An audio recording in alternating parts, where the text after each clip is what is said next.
여러분 안녕하십니까? 운전 부주의로 차량이 갑자기 물에 빠진다면 얼마나 당황스러울까요? 실제로 대전에서 이런 일이 벌어졌는데 사고를 목격한 남성이 주저없이 뛰어들어 운전자를 구해냈습니다. 그런데 소중한 생명을 구한 의인은 이름과 연락처도 알리지 않은 채 홀연히 사라졌습니다. 오늘도 특별기획 착한 사회 뉴스로 시작합니다. 이수복 기자의 단독 보도입니다. 한적한 오후, 대전시 중구 안영동의 한 하상주차장. 정차해 있던 승용차 한 대가 돌연 후진하더니 유등천에 그대로 추락합니다. 보니까 얘가 버스 가더라고. 그래서 소리 나죠. 차가 여기 들어가서 있어. 40대 후반 여성 A씨가 개인 운전 강습을 받던 중 후진 상태에서 엑셀을 밟아 벌어진 사고입니다. 사고가 난 현장입니다. 보이는 것처럼 하천변 펜스가 부서져 있고 차량이 물속으로 완전히 가라앉았습니다. A씨는 차량에서 가까스로 빠져나왔지만 간신히 차체에 의지한 채 사람 키 이상의 물에서 허우적대던 위급한 상황. 이때 한 남성이 구명 튜브를 던지고 하천으로 들어가더니 A씨를 안전하게 물 밖으로 구조해냅니다. 그분이 딱 오시더만 옷 딱 벗고 딱 수영을 하더라고. 근데 수영할 때까지는 차가 안 가라앉았는데 거기 딱 하니까 차가 가라앉더라고. 그래서 그 아줌을 끌어 당겨버렸지. 사고가 발생한 지 8분 만에 구조된 A씨는 물에 온몸이 젖었을 뿐 다행히 다친 곳은 크게 없었습니다. 구급차에 실려 병원으로 이송되지도 않았습니다. 구조에 나선 남성은 A씨의 상태를 확인한 뒤 자신의 인적 사항을 알리지 않은 채 홀연히 자리를 비웠습니다. 인적 사항이나 좀 주시오. 그럼 내가 누구분한테 이렇게 전달을 하려니까 그랬더니 아니에요, 됐어요. 그러시더라고요. 대전소방본부는 소중한 생명을 살린 신원미상의 의인을 찾고 있습니다. TJB 이수복입니다. 예산에서 운전 중 의식을 잃고 중앙분리대를 들이받은 60대 운전자를 시민들이 힘을 합쳐 구조했습니다. 지난 14일 오후 1시 반쯤 예산군 예산읍의 한 교차로에서 A씨가 갑자기 의식을 잃고 차량 중앙분리대를 들이받자 사고 현장 근처에 있던 농협 직원이 자동 심장 충격기를 가져오고 인근 시민과 경찰이 심폐소생술을 하는 등 구조에 나섰습니다. 시민들의 재빠른 대처로 119 구급대로 인계된 A씨는 병원으로 옮겨진 뒤 의식을 되찾고 회복 중입니다. 면적이 120만 평에 달하는 천안 성완 종축장 부지와 세종에 있는 80만 평 규모의 충남 산림자원연구소를 서로 맞바꾸는 이른바 빅딜이 추진되고 있습니다. 충남도가 도가 소유한 산림자원연구소를 줄 테니 국가 소유인 천안의 종축장 부지를 달라고 기재부에 요청한 겁니다. 나라 땅과 충남 땅을 맞바꾸는 빅딜 성사 여부가 주목됩니다. 강진원 기자의 보도입니다. 지난 1994년 당시 공주시에 문을 연 충남 산림자원연구소는 연구소와 휴양림, 박물관이 잘 조성돼 전국 명소로 꼽혀왔습니다. 하지만 세종시가 출범하면서 연구소가 세종시에 편입돼 이름만 충남인 어정쩡한 곳이 됐습니다. 지난 100년간 국가의 가축 개량 연구를 담당해온 천안시 성완종축장은 국가 소유입니다. 오는 2027년 전남 이전이 확정되면서 충남이 눈독을 들여왔지만 아직 후속 활용 계획은 나와 있지 않습니다. 충남도가 성완종축장과 충남 산림자원연구소 시설 처리화 대납법으로 맞교환 카드를 들고 나왔습니다. 성완종축장 땅은 국가로부터 넘겨받고 대신 충남 산림자원연구소 땅은 국가에 넘겨주는 형태입니다. 국유재산을 관리하는 기재부를 상대로 세종에 산림연구시설을 줄 테니 천안에 종축장을 달라고 요청한 겁니다.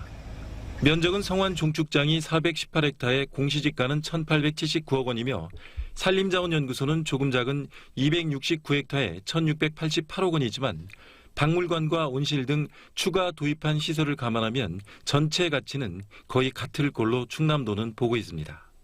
두 곳 모두 여의도 면적과 비슷하거나 더 넓은 곳으로 중앙과 지방정부 간 보기 드문 빅딜로 평가됩니다. 한강연구소가 이제 뭐 행정 이게 안 맞잖아요. 그것도 이제 해소하고 지사님의 그 북부권 쪽 이런 개발하고도 이제 맞물리고 하니까 와닿던 것 같습니다.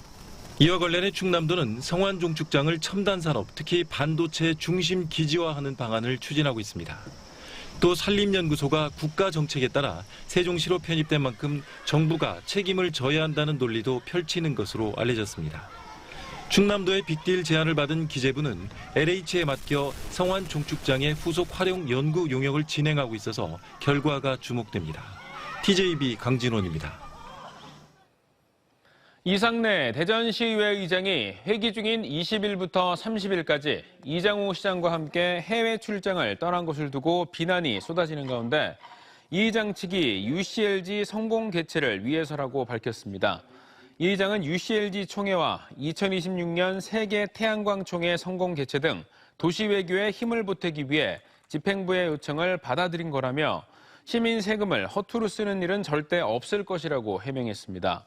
앞서 민주당 대전시당은 시의장이 정례회 기간 집행부에 대한 견제와 감시 기능을 내팽개치고 해외 출장을 이유로 자리를 비운 건 시의회 개원 이래 처음이라며 이 의장이 아직도 이장우 시장의 비서냐고 꼬집었습니다.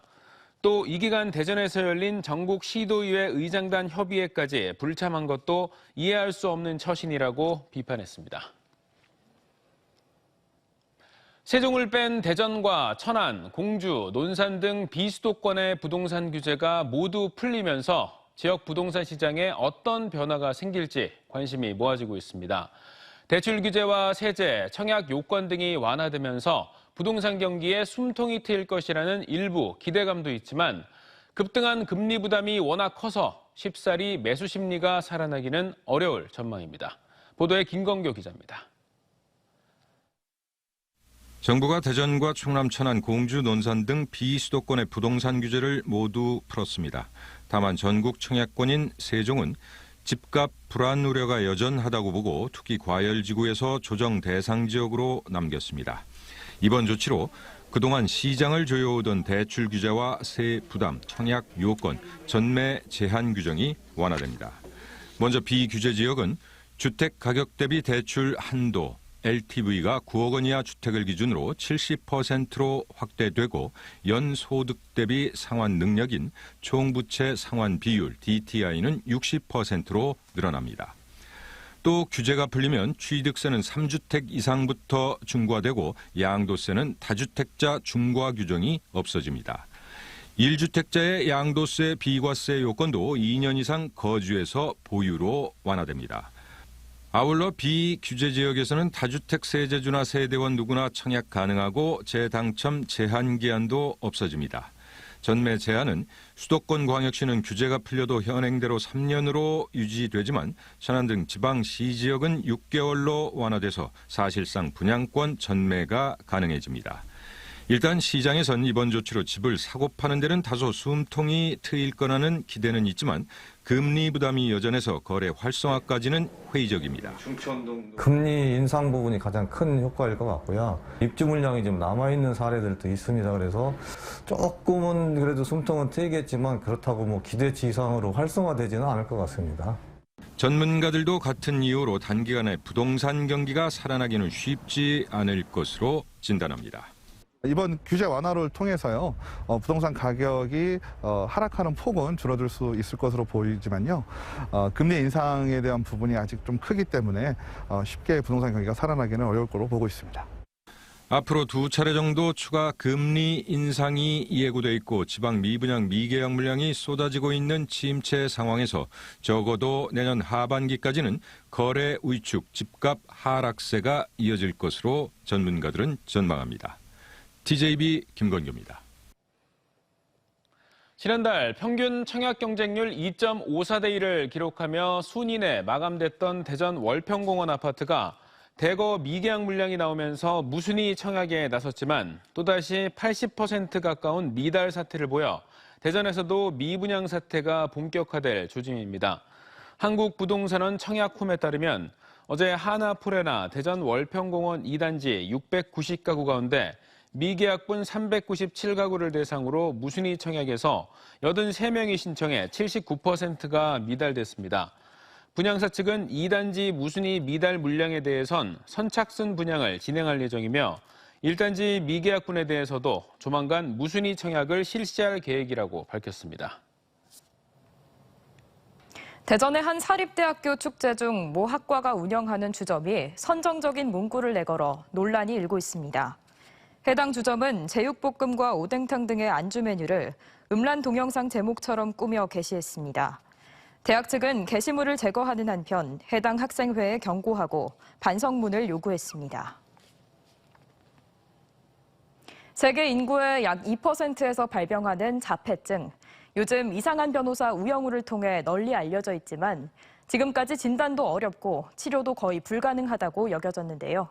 국내 연구진이 유년기의 자폐를 조기 진단할 경우 약물 치료를 통해 증상을 크게 완화하고 완치 가능성까지 확인했습니다. 장석영 기자입니다.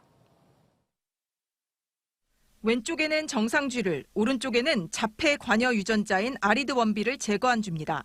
정상쥐는 서로 가까이에서 상호작용을 하는데 유전자가 제거된 쥐는 서로 일정 거리를 유지합니다.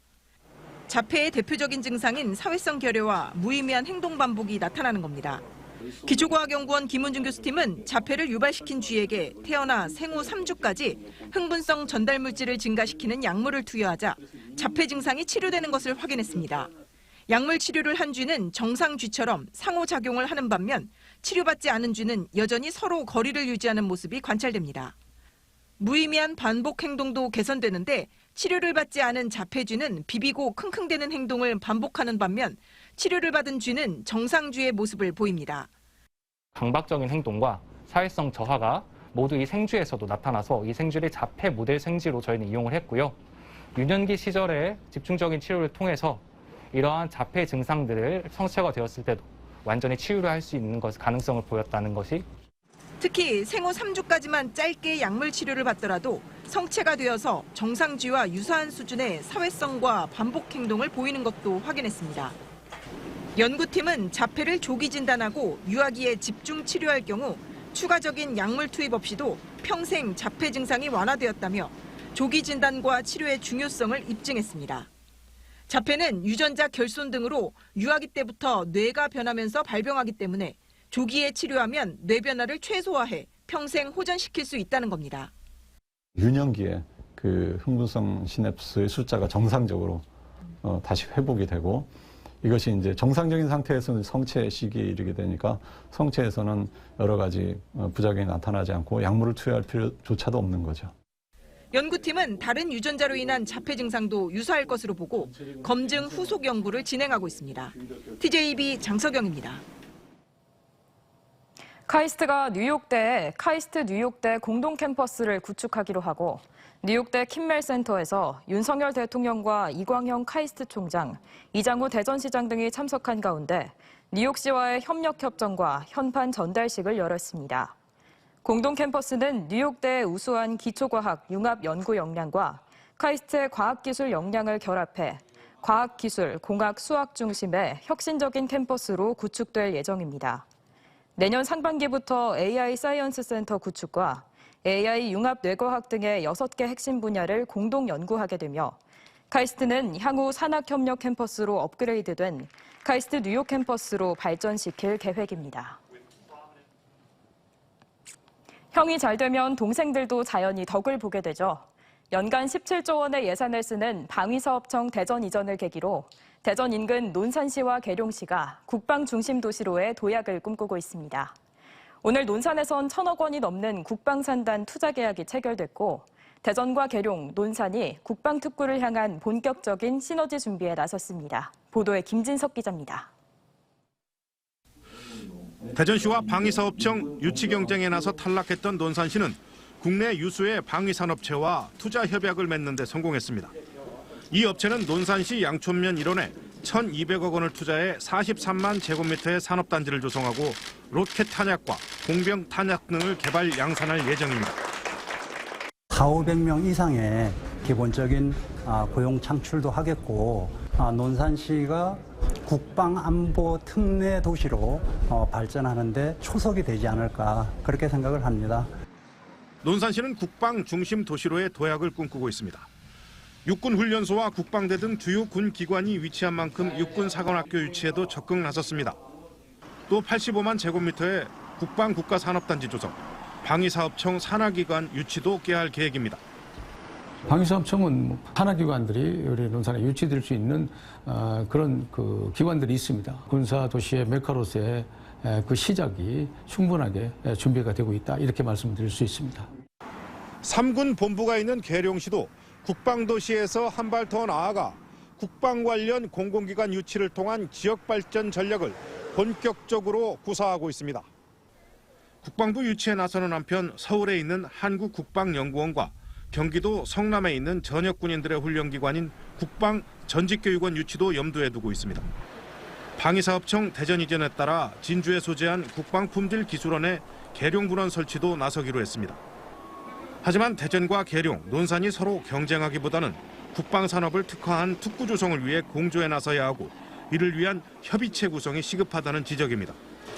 장기적으로 방위산업을 충청권 주력 사업으로 삼을 수도 있는 만큼 협업은 필수라는 겁니다. 대전의 경우 그 안산 국방과학 클러스터, 방위사업청과 그리고 충남으로 연결되는 그 체인이 형성될 수 있습니다.